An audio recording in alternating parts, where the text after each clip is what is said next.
What is going on, New York Giant fans? Welcome back to another edition of the Big Blue in the Bronx podcast. Hope you hit the like button, comment, and subscribe. Turn on post notifications so you know when a live stream pops or video drops. Appreciate y'all coming back. Hope you had a happy holidays, a Merry New Year, all that sort of good stuff. Even though it's Happy New Year, some people say Merry New Year. Believe it or not, Merry Christmas. Anything else you celebrate. The holidays are pretty much done around here. And, well, you know it's also almost done. The 2023 NFL regular season. And after this week, we won't have any more Giants football to watch till August. Regular season till September, so that's 9 months. It's going to be a tough ride, but if you're a Yankees fan, you're kind of excited. If you're a Mets fan, I guess you should be excited. I don't really know what the expectations are, and of course there's other New York sports, but we got to keep it Giants-centric here. If you haven't already, please check out the Patreon. We have 2 articles already posted on there, both basketball related. We don't really do a ton of channel content in terms of basketball, but sports articles, as I said, early access to videos, different other things coming out. That's going to be on the Patreon. So $2.99 a month, Big Blue in the Bronx Patreon. Please sign up. But this game's going to be interesting, right? And there's a lot of variables, there's a lot of question marks for a lot of different things in this game. For the Eagles, you kind of wonder what they're going to do, what their game plan's going to be. Are they going to sit their starters? Are they going to play their starters? Now, they don't have the bye, so they will go out there and play on Wild Card Weekend versus who? I don't have that at the moment. I don't think we do at all, but, I'm just saying it for saying it. It's going to be an interesting approach from Nick Sirianni because on the sitting side, it's kind of like a bye week. They play next week, and we already know that Devonta Smith is out. Darius Slay is out. DeAndre Swift, he's questionable with an illness. So, there's a lot of moving pieces. There's a lot of variables in there as far as the injury report goes and, of course, the game plan. But also, on the other hand, before you even get to the playoffs, you kind of want to have a feel-good moment if you're a Philadelphia Eagles player, because other than the Giants game, the last few games, now even the Giants game wasn't that good. The last few games the Eagles have been playing have been pretty shit. Got their ass kicked against the 49ers. Pretty sure they lost to Dallas. They lost to the Cardinals, which, the Giants and the Commanders were the only NFC East teams to beat the Cardinals. So they've had a rough patch, and even that game against the Giants, A.J. Brown was pissed off. So this could be, in reality, what feels like get back on track before the playoffs type win type game. And hopefully, for their sake, not me that's hoping it, because I would love to see the Eagles lose in the playoffs. I mean, we're not supposed to root for our rivals, but in their case, you kind of think, okay, they need to hope for a win and, kind of get the spirits up, because A.J. Brown, there's all sorts of rumors, he's the rifting the locker room and the divide and all these other different things. Plus, their defense has been playing like shit. And their offense has been good, but, not good enough in some areas as well. And as for the New York Giants, man, again, I would tend to think that a lot of people are playing for their jobs, right? Not Brian Dable, not Joe Shane, not all these other guys, but specifically guys like Mike Kafka and Wink Martindale, Bobby Johnson. You would think that some of these guys would get the most out of their positions. I would expect a lot of, I'm not even going to go into detail about that, but that's 4 things to look for. But as far as that goes, I mean, I would expect the New York Giants to roll out some stuff. Tyrod Taylor, he's a free agent next year, so this is going to be where he showcases that he can still be an NFL quarterback, whether it's a backup, a starter, or someone who competes. And same for some of the other guys on this roster, too. I mean, Ben Bredesen's a free agent. He's the starting right guard. Matt Parrott's a free agent next year. So there's a lot of different guys that are free agents next year that are vying for jobs, and this is kind of the valuation standpoint. And also, I guess this could be a feel-good win going into next year. Also, Xavier McKinney, too. I think, this is going to be one of the bigger games from him. Being that Jason Pinnock is out, Dane Belton's going to be in there. Who had a really good game last game. Maybe he could keep it up against the Eagles. They've been a little bit of turnover-prone kind of team the last few weeks. But, he's going to be a guy that you look to evaluate. And also, I want Javarius Owens to get some snaps because Pinnock is out. There's no more Bobby McCain. Throw in Javarius Owens in there. Have him play some snaps. I mean, it's the last game of the season. You're not playing for anything. You're just playing for a good feel. That's it. But let's go into the injury report. So, I already mentioned DeAndre Swift. He's questionable with an illness. Darius Slay's out with a knee injury. Zach Cunningham's going to play, so is Avonte Maddox, who we did not see the last time. It's going to be interesting because he's going to work his way back from his injury. He's a really good slot corner. He's just been injured most of his career. Devonta Smith out with an ankle injury. Hassan Riddick is going to play, and Jordan Davis is going to play. For the New York Football Giants, Jason Pinnock, toe injury. He's out. Technically, if they want to, they could put Pinnock on IR. I don't know what that has to do with contractuals, but you could upload somebody from the practice squad and give them a couple of reps. Same thing with anyone else. Like Deontay Banks, you could kind of do that with. They did with Evan Neal, basically. So Belton's going to play. Tyra Taylor, who was limited in practice, is going to play. Darnay Holmes is going to play. Carter Coughlin's going to play. Banks is doubtful. Schmitz is questionable. And Jason Pinnock, as I mentioned, he is out. So, a decent chunk of the first and second round picks are questionable and doubtful. Interesting. But, that happens. It's not like last year's draft class. Last year's draft class, oh my God, how many injuries did the New York Giants suffer? Just a little note for you guys. Two things. Number one, we don't have an interview in the second half because I got dubbed, unfortunately. It is what it is. It's the business. Number two, I'm not going to present like the full-on, this guy has this stats on the season. No, I'm going to probably go into a little bit of their season stats maybe, but more the Cardinals game because you think about it this way, there's only one game in between the last time we played the Eagles. But the Eagles offense ranks 8th in total yards per game, 16th in passing. They rank 9th in rushing, and points per game, well, they rank 7th. Defensively, 23rd in total yards, 28th against the pass, 11th against the run, but they gave up a lot of yards last week, and they were one of the best run defenses in football coming in. They didn't give up a ton of yards to Saquon Barkley. They gave up a lot to James Conner last week. So if Saquon wants to pound the rock for his contract or you want to go out and give some reps to Eric Gray, go ahead. 28th in passing defense, 11th in rushing defense, and 29th in points per game. 28th in pass percentage, 5th in run percentage, 27th in pass percentage on first down, 5th in run percentage on first down. They rank 18th in sacks as far as pressure percentage goes.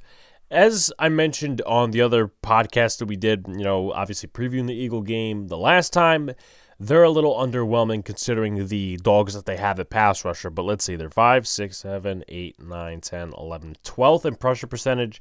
And as far as we got sacks, we got pressure percentage. As far as blitz percentage goes, they really don't do that a ton. Let's see where they rank here. 30th, 29th, 8, 7, 6, 5, 24th. So 24th in that area. As for the New York Giants, 30th in total yards per game, 32nd against the pass, 32nd in passing offense. They're not that bad of a defense, trust me. 16th in rushing, 30th in points per game, 28th in total yards per game on defense, 20th against the pass, 29th against the run, and 28th in points per game.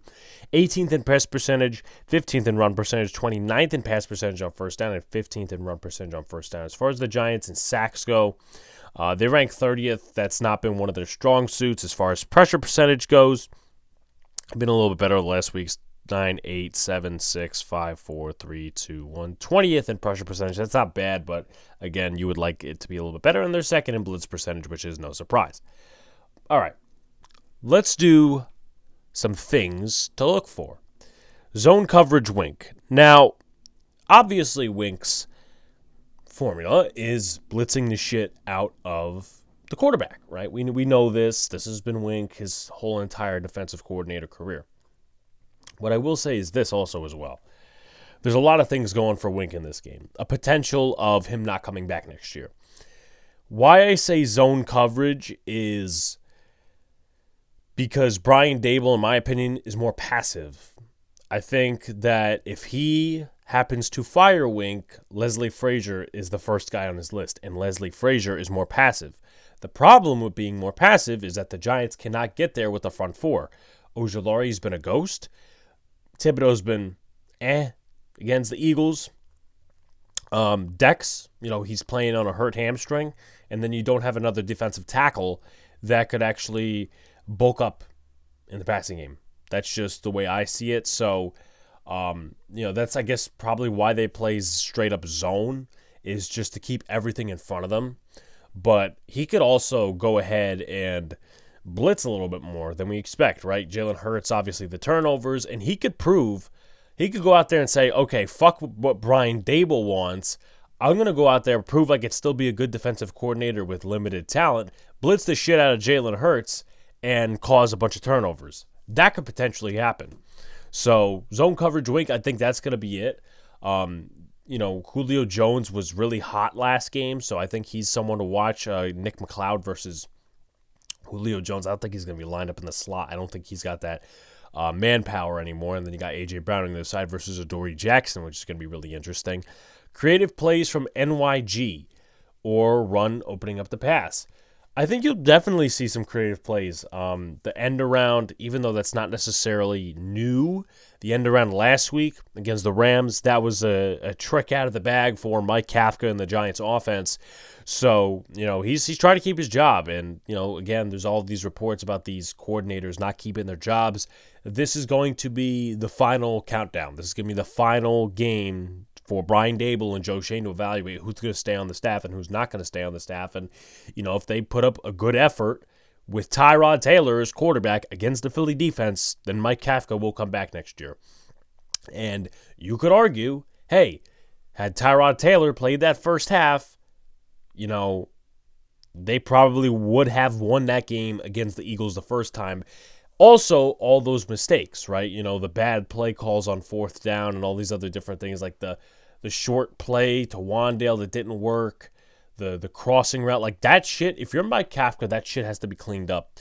Like last week, Jalen Hyatt on the crosser route. Sure, Taylor threw it behind him, and yeah, sure, Hyatt ran backwards, but that's not the call on 4th and 1. You should be running it, right? You ran it 2 straight times on a 4th down on the same drive, and then the 3rd time they figure you out. I mean, that's just not common sense right there. That's just, I can't say being stubborn, but execution, you could go and say that. But also the thing is as well, like Darius Slayton was blocking a defensive end there. How many times do you actually see that? But, run opening up the pass. That's a lot of what happened last week against the Arizona Cardinals. The Arizona Cardinals ran it really well. They ran over 200 yards, which, I mean, that probably is a high for any team that the Eagles have played, personally me, in terms of the way I saw it. Like, Michael Carter had some really good runs. Kyler Murray obviously is always a demon with his feet. But James Conner, 26 carries, 128 yards, and a touchdown. And Saquon's going to look to get that next contract, whether it's from the Giants, the Ravens, or some other fucking team that we're not even talking about. So I would expect the Giants to try to have a run to set up the pass mentality. If not, then they'll go back to the pass. And definitely use Tyrod's arm. Like, against the Eagles the first time, against Washington, against the Rams, you saw it. So, open up that pass game a little bit. But I do expect a run opening up the pass type mentality, and that's kind of, what they've been doing, the last few weeks, really the entire season. Rushing game emphasis from Philly. I think this game, knowing, at least on the other side of things, let's just think in a Nick Sirianni, Brian Johnson type of mindset for a second here. I think for them, they'll probably think Wink is going to blitz the shit out of them. Just because, A, he's playing for his job, and B, it's the last game of the season, so, it's pretty much just an open lane here.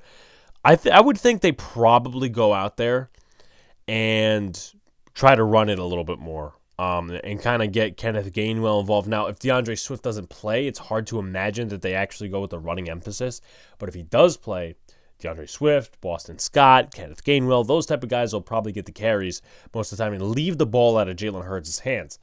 Didn't play well last week. He threw 3 touchdowns. That part, yeah, but 167 yards. A lot of that came in the red zone. So, and also the opportunities, just, another thing for the Eagles last week. But If Swift plays, running emphasis for sure over Hurts. And I don't know that they'll probably try to run Hurts as much, knowing that the playoffs are next week. And then, if not, well, passing emphasis. But players to watch. Let's talk about last week against the Cardinals. Jalen Hurts, 18 to 20, 367 yards, 3 touchdowns, and a pick. Their lead rusher was DeAndre Swift, 13 carries, 61 yards, 4.7 yards per carry. Hurts only had 3.1 yards per carry, 8 carries, 25 yards. And, most of that was off of a 13-yard run. So you take that away, that's 7 carries for 12 yards. That's not good. Kenneth Gainwell, 2 carries for 5 yards. I would look for him to get more action. A.J. Brown, knowing the way he's been temperamental this season, I would probably look for him to get more involved. Dallas Goedert, he's been pretty much an outlier in a bad way this season. He hasn't really been involved, so I would probably look, and he was getting open in some zones against the Giants the first time. I would look for some of the game plan to shift over him this time. And, as I mentioned, 2 catches, 2 touchdowns last week. Julio Jones. I would look for him to get involved because if he could heat up a little bit before the playoffs, I mean, we know Julio isn't 2016 prime Julio. But hey, listen, if he can warm up and all that other stuff and then use Gainwell in the passing game a little bit and all these other different things. As far as sacks and all that, they only got 1 sack, and this is what I talked about with them having all these guys, right? We talked last year, they're building the trenches, they're doing this, they're doing that, whatever. Hassan Riddick is leading the pack with, I think it was like 11, 12 sacks this year. As far as the other guys go, I mean, Josh Sweat, he's more of the quarterback hit type, but Jalen Carter has slowed down. He did have a sack last week, though. He's slowed down over the last few weeks, and Jordan Davis really hasn't been too much of an impact. As far as another guy, they probably look to get involved this game. I would look for Nolan Smith, right? He's the first-round pick. End of the draft, 2023, a lot of teams wanted in on him. A lot of teams were very questionable about him because of the pec injury he suffered. But he could be a guy that goes up against Matt Peart. And I would honestly not be shocked if he wins a few reps because, Matt Peart's not good. He doesn't really get hands on anybody. It seems like it's a Giants O-line issue not to get hands on anybody. But, go up against Matt Peart, win a couple of reps, obviously, right there. I don't know how long Hassan Riddick's under contract for, but this guy was drafted in the first round, Nolan Smith. So these are the type of games you kind of want to see him in and you want to see him produce. If not, then, it's kind of a bust of a first-round pick, though it's a late first-round pick. Just a refresher on the O-line stats. Mailata, 8 penalties, 3 sacks, 9 penalties, 3 sacks for Dickerson. Kelsey, 6 penalties, 1 sack, 0 penalties, 0 sacks for Cam Jurgens, and Lane Johnson, 4 penalties, 4 sacks. It should be more on the penalties and the false starts, but I'll shut up about that. We talked about Jalen Carter, a little bit about Josh Sweat. As far as quarterback hits last game, I could actually dig into that a little bit. They only had 3. Josh Sweat, 1. Milton Williams, 2. He's one that's had a good couple of weeks. And then Jalen Carter as well. Nothing for nothing for Hassan Riddick. Nothing else for Jordan Davis. Nothing for Nolan Smith. So they'll look to get those guys hot a little bit. And, of course, just to build a little bit of a refresher here, James Bradbury, we'll take a look at him because he's going to be the number 1 corner. And we'll also look at Avonte Maddox. Bradbury, 11 touchdowns, 113.9 passer rating, giving up 1 touchdown. Actually, no, 11 touchdowns, 113.9 passer rating, a interception, 58.3 completion percentage. We'll look at Avonte Maddox, of course, as well. He is the slot corner. He's a very good slot corner when he's in there, when he's not injured. So far in 3 games this season, a completion percentage given up of 81.3% and a passer rating of 109.4. So what does that tell me? Top matchups, we'll get into it. I promise you guys. And then also Shaq Leonard and Zach Cunningham. We could talk about them for a second. Reed Blankenship, he's another guy too. And look at Nicholas Morrow. He had the league tackler status last game also with Kevin Byard. So it seems like they have a lot of these names, but it just hasn't been, quite productive on most of those names. I mean, Shaq Leonard, 5 tackles, Blankenship, 11, Byard, 11, Nicholas Morrow, 14. But yeah, that's pretty much that. So before we get into our top matchups, we do have to talk about SeatGeek. They sponsor us. We thank them. And as far as SeatGeek goes, yeah. So you guys go to SeatGeek. Tickets for tailgates, tickets for concerts, or ball games in general. $20 off with the promo code Big Blue in the Bronx. That's Big Blue in the Bronx. That is, of course, nothing abbreviated, nothing spaced out. Big Blue in the Bronx, name of the podcast, name of the channel. So, let's do top matchups. Kayvon Thibodeau versus Jordan Mailata, Lane Johnson. He's kind of disappeared at different points in the season. I was honestly disappointed with his effort not his effort, but just like the overall production last week from Kayvon Thibodeau, because, Alaric Jackson's not necessarily an all-pro. Havenstein's a solid tackle. You would expect more production from a 5th overall pick, especially a guy that's got 11.5 sacks on the year. So I would put him against Mailata, see what you can do. If they play Tyler Steen or Jack Driscoll, you should be dominating them. But I know people have their indifferences and all these other different things with Kayvon Thibodeau and all that sort of good stuff. But one I'm looking for, and we just talked about him on the defensive side of the football, is Avonte Maddox going up against Wan'Dale Robinson. As I mentioned, Maddox is a pretty good slot corner in the league. But with that being said, Wan'Dale Robinson, he's had a pretty good season, right? I think he's had 1 to 2 touchdowns. He's really helped out the quarterbacks, and I think he could flourish a little bit more. But he's helped out with the quarterback. He's helped out the quarterbacks with the versatility he has, the way they've used him in certain situations, and just the short yardage stuff, and also an occasional jump ball, which, to be honest with you, that only happened once against the Green Bay Packers. But he's got good hands. He's got good hands. You really don't see him drop anything. And also something to look for as well, which I didn't really mention, but, speaking of slot receivers, you probably look for Sterling Shepard to be targeted. He had a drop last game. This could be his final game in a Giants uniform, or better yet, any uniform, because he's had a shit ton of injuries over the course of his career. I think he's washed. I think bringing him back was just a sentimental message. So, that's another thing to look for. Top matchup, not really, but Sterling Shepard, his final game in New York Giants blue. But Wan'Dale Robinson against Avonte Maddox, I would look for that matchup, and I think Tyrod Taylor is definitely looking for that matchup. Darius Slayton versus James Bradbury. Slayton, I don't think he's got too much to worry about. I think offensive involvement he does have to worry about, though. Because obviously this year with the receivers going down, he wasn't expected to be like the number 1 or the number 2. But, all these different things coming in, some guys underperforming, boom. Darius Slayton, he's obviously been the number 1, number 2 receiver. He's going to lead the Giants in receiving yards. He's also one of the bigger play guys on this team. Hyatt doesn't have a touchdown. I would love for him to get a touchdown personally. But, as I was saying, he's had some really big plays over the last 2 weeks. That big touchdown against the Rams, the big touchdown against the Eagles. He's a good separator. He's a good deep threat.